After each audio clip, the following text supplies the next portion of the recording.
നമസ്കാരം. ഇന്നത്തെ സസ്യത്തിൻ്റെ പേര് വിഷ്ണുക്രാന്തി. ശാസ്ത്രീയ നാമം ഇവോൾവസ് ആൽസിനോയിഡ്സ്.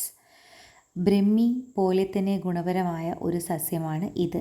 ഉറക്കക്കുറവ്, ഉന്മേഷക്കുറവ്, ഉന്മാദം, ഓർമ്മശക്തിയില്ലായ്മ എന്നീ മാനസിക ബുദ്ധിമുട്ടുകൾക്ക് വിഷ്ണുക്രാന്തിയുടെ വേര് ഉണക്കിപ്പൊടിച്ച് 1-2 ഗ്രാം ചൂർണം 1 ഗ്ലാസ് പാലിലോ ചൂടുവെള്ളത്തിലോ കലർത്തി രാത്രി ഉറങ്ങുന്നതിന് മുന്ന് കുടിക്കാവുന്നതാണ്. തലയിലെ മുടി വളർച്ചയില്ലായ്മ, താരൻ, മുടി പൊട്ടിപ്പോവുക എന്നീ അവസ്ഥയിൽ വിഷ്ണുക്രാന്തി സമൂലം എടുത്ത് നന്നായി കഴുകി ചതച്ച് എണ്ണ കാച്ചി തലയിൽ പുരട്ടാവുന്നതാണ്. ചുമ, ശ്വാസതടസ്സം, ജലദോഷം എന്നീ ബുദ്ധിമുട്ടുകൾക്ക് 10 തുളസിയിലയും 10 വിഷ്ണുക്രാന്തി ഇലയും ചേർത്ത് 1 ഗ്ലാസ് വെള്ളത്തിൽ തിളപ്പിച്ച് 1/2 ഗ്ലാസ്സാക്കി കുറുക്കി ഉപയോഗിക്കാവുന്നതാണ്.